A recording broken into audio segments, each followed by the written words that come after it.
పరం శాంతి ఈరోజు పురుషార్థంనకు धारणा पॉइंट्स। बच्चे, सब कुछ लाइट है, अंता प्रकाशमे प्रकाशम। ఈ సృష్టి మొత్తం కూడా లైట్, పరం లైట్ తోటే రచించబడింది। పరమాత్మ పాయింట్ ఆఫ్ లైట్, ఆత్మలందరూ కూడా పాయింట్ ఆఫ్ లైట్ అనగా ఆత్మ లైట్ స్వరూపము, గుణము మరియు శక్తులు కూడా ప్రకాశమే, లైటే।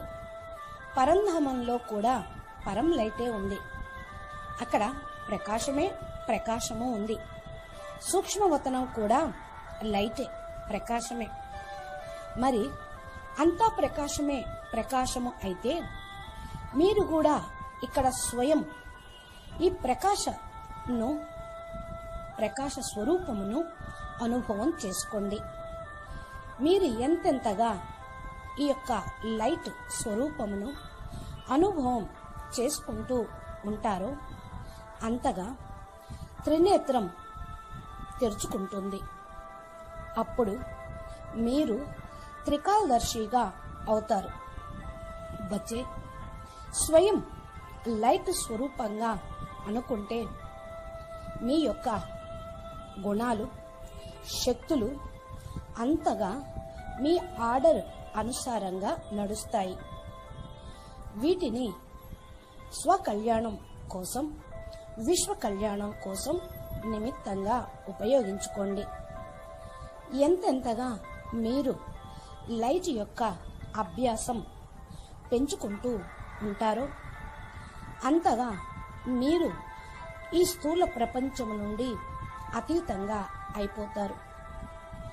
మీ యొక్క అతీతత్వము యొక్క స్థితి మిమ్మల్ని చాలా తేలికగా బాప్ సమానంగా చేస్తుంది। అప్పుడు బాపు సాంగత్యంలో కూర్చొని విశ్వ పరివర్తన కార్యమును చేయగలుగుతారు। అందుకని బాప్ మాటి మాటికి పరం లైట్ స్వరూపమును అనుభవం చేసుకోండి అని చెప్తూ ఉన్నారు।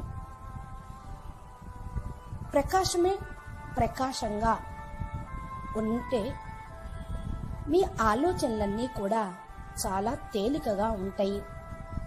మీరు ఎంతెంతగా ఈ ప్రకాశ స్వరూపంలోకి వెళ్తూ ఉంటారో మీ ద్వారా ఈ పరం ప్రకాశము నలువైపులా వ్యాపించి అంధకారమైన ప్రపంచం మొత్తం ప్రకాశమయం అవుతుంది। ఈ విధంగా చేసేవారే బేహద్దు పిల్లలు, పరం లైట్ తోటి రచించబడినటువంటి ఆత్మలు। ఆత్మ లైట్ అంటే ఏదో సాధారణమైన లైట్ కాదు, పరం ప్రకాశం, పరం లైట్, పరం తేజస్సు।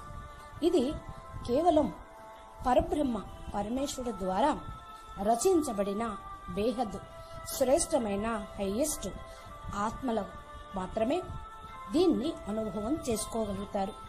కాబట్టి మీరు ఈ విధంగా పురుషార్థం చేసి ప్రపంచం మొత్తం ప్రకాశమయం, పరం లైట్, పరమ తత్వంగా మార్చేయండి। అజ్ఞాన అంధకారము మొత్తం కూడా సమాప్తం అవుతుంది। అచ్చా, పరం శాంతి, నమస్తే।